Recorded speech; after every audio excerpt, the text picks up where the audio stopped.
मला तर वाटतं माझ्या भावाचा पूर्ण विश्वास पोलिसांवर आहे.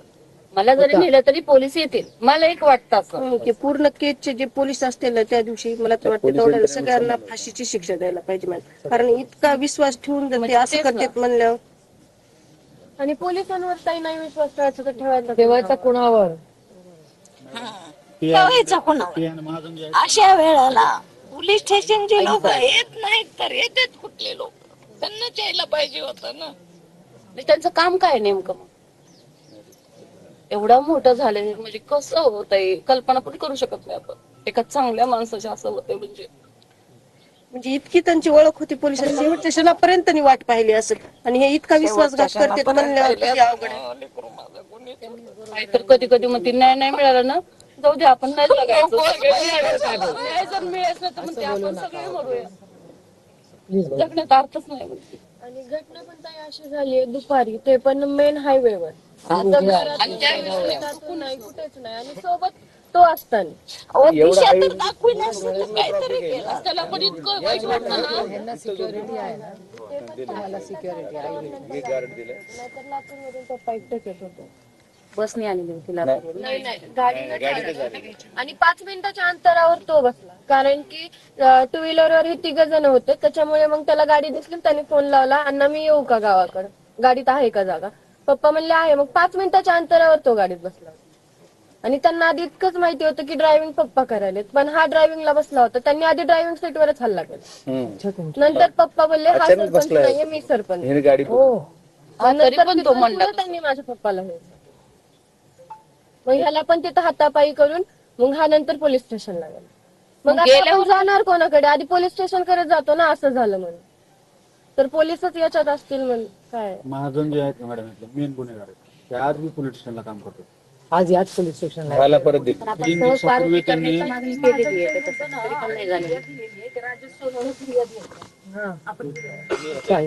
90 दिवसाच्या आधी इन्व्हेस्टिगेशन व्हायला पाहिजे. तर आपण जर फोन केला तर अॅट्रॉसिटी रजिस्टर होईल पाहिजे. करूया ना.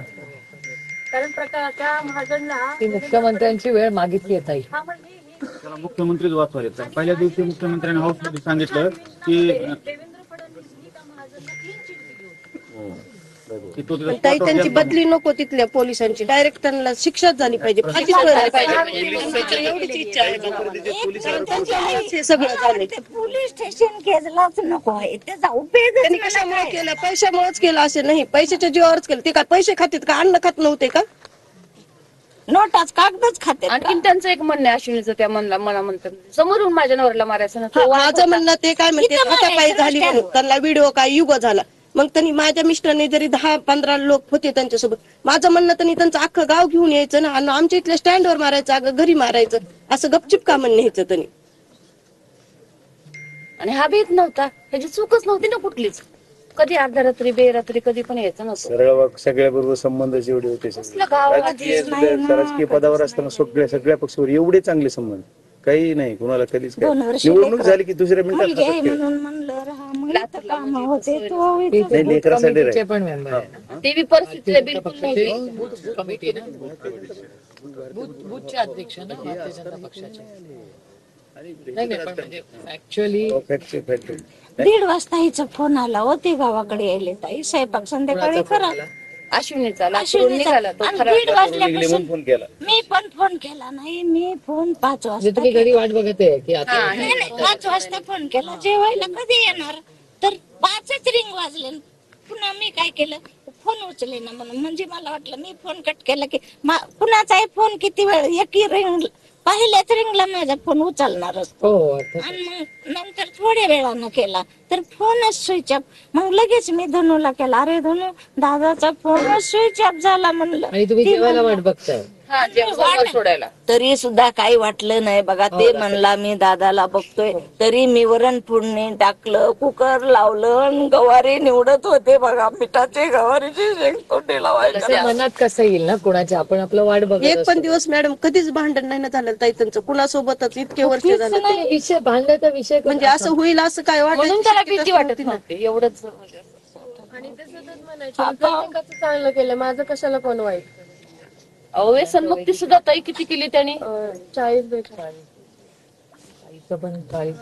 आईचं 40 आता मला पण पुरस्कार मिळाले ते कुणी शेवटला गावासाठी उत्कृष्ट सरपंच एकदम नॉन करप्टेड. काय गाव अजून काय का आणि हे झाडं लावलेले बघा वाटते काय हे कलर झाडाला दिलेला बघा वाटतंय का मला बघा वाटायला का रस्त्यानं काय.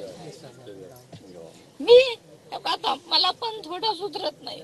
तुम्ही समजून घ्या आमचे गावकरी काय सांगते ते ऐक. माझे भाऊ भाचेच आहेत सगळे माझे मी मायारी माझे तिथं सगळे बसले त्यांचे भाऊ आहेत. सगळे गाववाले सगळे चला ना तुम्ही आत. नाही नाही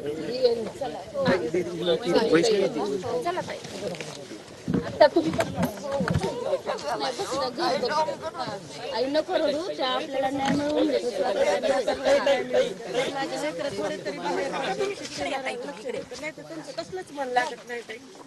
थोडस न्याय भेटल्यावर तरी त्यांना थोडा अभ्यासात लक्ष लागलं. तुम्हाला शब्द देते तुमच्या मुलाला न्याय द्यायची जबाबदारी माझी. मी शब्द देते. माझी मुलगी मी तुम्हाला शब्द देते.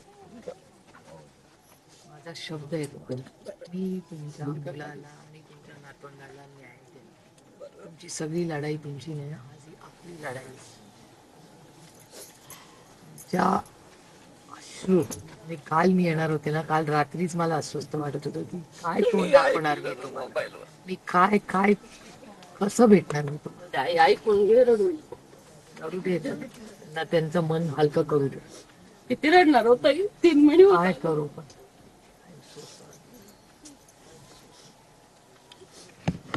आता तुमचं स्वाधार आहे ना. मी तुम्हाला माझी कमिटमेंट आहे. मी इतके दिवस शांत बसले ते म्हणलं सगळे पुरुष करतायत आपण बघूया आपल्याला याच्यात राजकारण आणायचं नाही. आपण आपल्याला कुटुंबाला न्याय हवाय. असं कसं मनमानी कसं चालेल. आज यांच्या करार झाले, उद्या दुसऱ्या कुणाच्या वर. महाराष्ट्रात असं करू देणार नाही. मी तुम्हाला शब्द देतो. माझा शब्द आहे तुम्हाला. Really sorry. तुम्ही पण काळजी करू नका. त्यांना थोडंसं काहीतरी काम काय करता येईल का त्यांना. पण म्हणजे काय होईल, रमायला थोडंसं मन रमेल, बाकी काहीच नाही. थोडा वेळ लागेल, थोडा नाही पण थोडंसं पण मला वाटतं ना, न्याय मिळाला की थोडस हळूहळू मुलं बाहेर पडतील. थोडस आईला जरा किळ मात्र समाधान वाटत.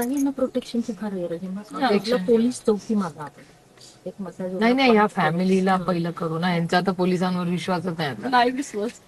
गावात पण फार गरजेचं आहे. मी तुमच्या भाऊंना जाताना मी तुम्हाला नमस्कार करतो. आज बसा, मी आत घरात काय काय खरं घरामध्ये थोडं आले. तिकडून येते म्हणजे आणि त्याला भेटते भावांना तुमच्या गावकऱ्यांना. मग परत आली. नाही मधूनच जावा तिकडं.